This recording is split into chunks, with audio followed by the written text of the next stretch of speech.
샬롬.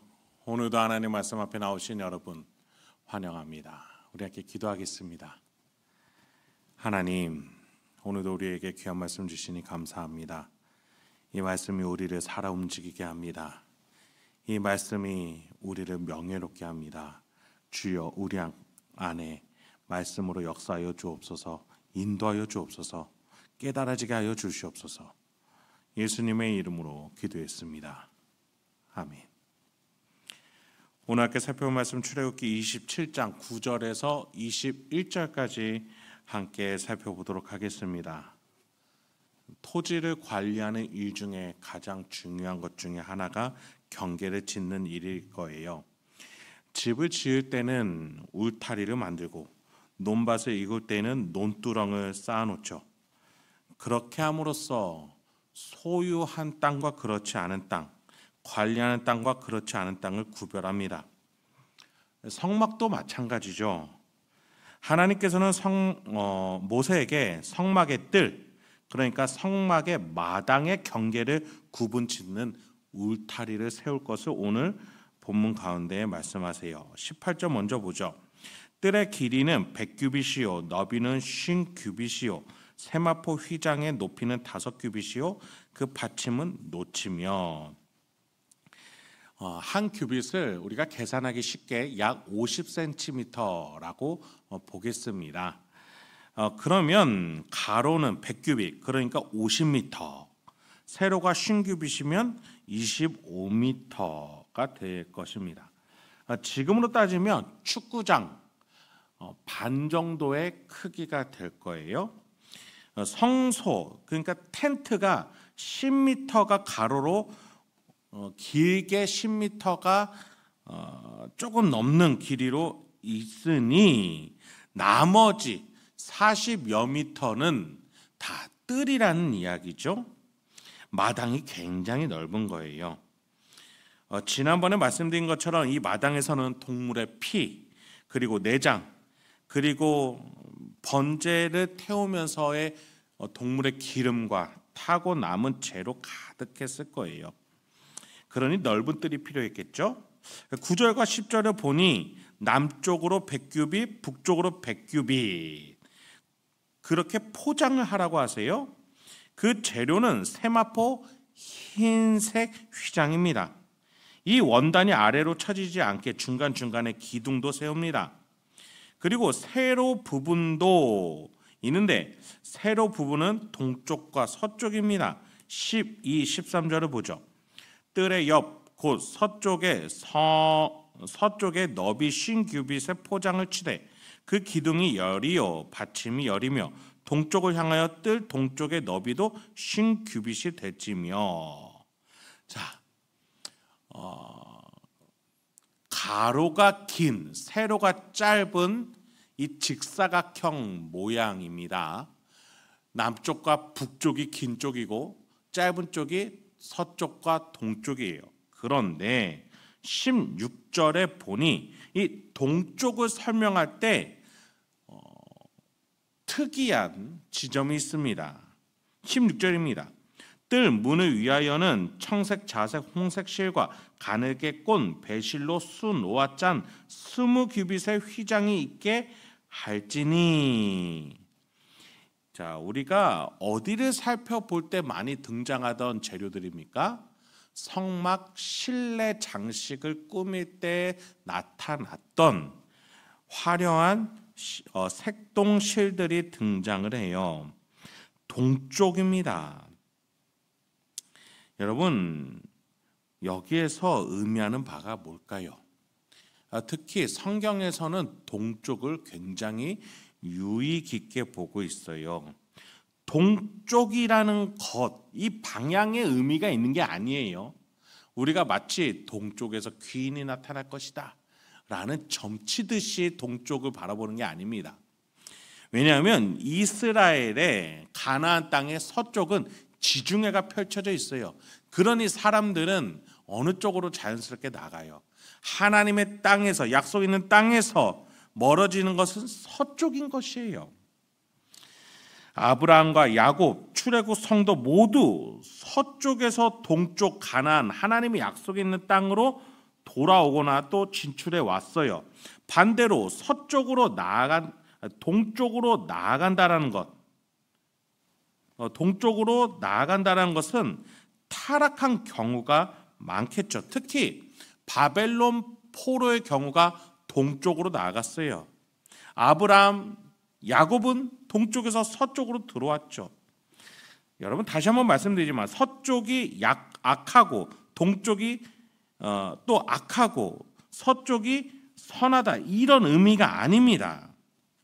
하나님이 약속하신 땅 가운데에 어렵고 힘들고 고난이 많을지라도 이 땅 속에서 약속을 믿으며 지키는 자들이 있는가 반면에 이 동쪽에 메소포타미아 문명이라는 고대의 가장 큰 문명 중에 하나가 발달된 대도시들이 있으니 이곳으로 나아가고자 하는 이들이 있다라는 거예요. 하나님의 약속의 땅이 아니라 말이죠.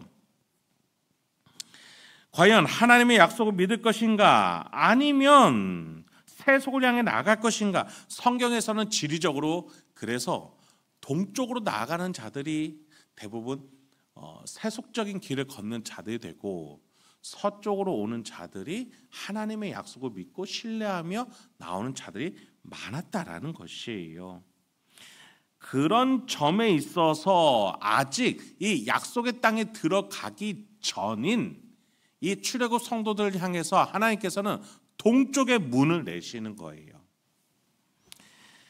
자, 그리고 또 주의 깊게 18절에 보면은 이제 높이에 대한 이야기가 나옵니다. 5규빗입니다. 높이를 5규빗으로 하라. 자, 그러면 50cm 곱하기 5가 되니 2m가 훨씬 넘죠.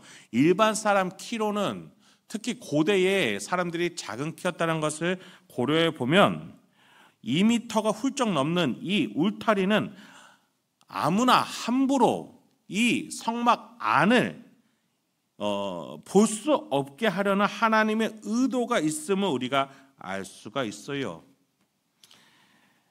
여러분, 하나님께서는 이 울타리를 통해서 거룩한 하나님의 임재처소, 특히 하나님과 이스라엘이 다른 아무런 주제나 가지고 나오는 것이 아니라 영혼의 문제, 죄의 문제, 대속의 이 이슈를 가지고 다루는 곳임을 분명하게 구별하고자 하셨다라는 것이죠.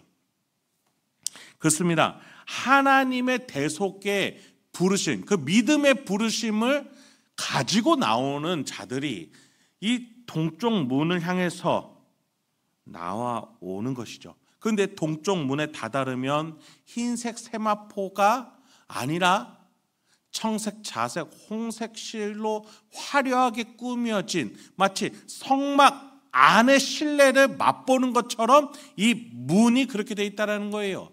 하나님의 부르심을 가지고 나오는 자들은 이렇게 하나님을 만나는, 하나님 안에 속하는 하나님의 은혜를 맛볼 수 있다는 것이죠.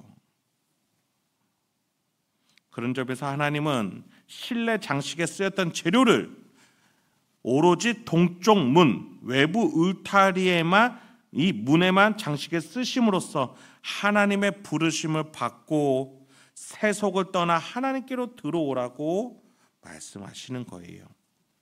그 부르심이 없는 자들은 흰 세마포로 뒤덮인 울타리만 바라보고 자신의 또 욕망을 향해서 되돌아가게 되는 것이죠. 자, 그 밖에 19절부터 21절까지 하나님께서는 여러 가지 이야기들을 하세요. 분향단이 여기에서 나오게 됩니다. 또 성막에서 쓰는 도구들도 나오고, 또 여기에서 이스라엘 제사장들이 등불을 태울 기름을 마련하는 이야기도 나와요. 자, 마지막 21절입니다. 아론과 그의 아들들로 회막 안 증거계 앞 휘장 앞에 밖에서 저녁부터 아침까지 항상 여호와 앞에 그 등불을 보살피게 하라. 이는 이스라엘 자손이 대대로 지킬 규례이니라. 보살피라. 하나님의 임재처소를 제사장들이 항상 보살피고 빛이 끊이지 않게 또 이 성막이 제 역할을 다할 수 있게 그들은 보살펴야만 합니다. 왜요? 하나님과 만나는 장소이기 때문이에요. 우리가 이곳에서만 죄사함을 받을 수 있기 때문이죠. 그런 신약 시대에 와서 이 성막, 우리가 보살피고 항상 바라보고 항상 간직해야 할 이 성막 무엇입니까? 어디에 있습니까? 여러분 누누이 말씀드리지만 성령 하나님이 계신 곳이 어디예요? 우리의 이 신체입니다. 영과 몸이 신비롭게 하나로 연결되어서 있는 우리의 이 몸, 보이는 육신과 보이지 않는 육신이 함께 결합되어서 성령 하나님께서 우리 가운데 계신 줄 믿습니다. 우리가 성막이에요. 우리가 성전이에요. 우리의 생명이 하나님의 뜻입니다. 그래서 우리는 심신과 영혼을 지키고 보살피며 하나님이 계시기에 합당한 우리 자신이 될 수 있도록 내 마음가짐과 또 나의 현재 실생활 속에서의 판단과 결정, 우리의 바운더리, 영역들, 가정, 직장, 일상들을 보살필 수 있어야 되는 거예요. 성령 하나님이 내 안에도 또 내 아이의 활동 반경 속에서도 역사하실 수 있도록 말이죠. 말씀을 마치도록 하겠습니다. 여러분 이번 한 주 어떻게 살아가고자 하십니까? 어떠한 방향으로 나가고자 하십니까? 여러분 하나님과 동행하시고 하나님의 그 뜻을 가지고 나아가는 저 여러분들에게 소망합니다. 우리 하나님께서 여러분과 동행하십니다. 여러분을 은혜로 초대하시고 풍성함으로 인도하고 계십니다.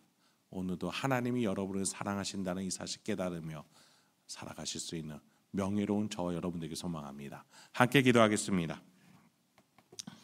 하나님, 오늘도 우리에게 거룩한 삶, 분별된 삶, 세상에서는 넘볼 수 없는 성전의 삶을 살게 해주시니 감사합니다. 내가 가는 곳곳이 하나님의 은혜의 장이 되게 하여 주시옵소서.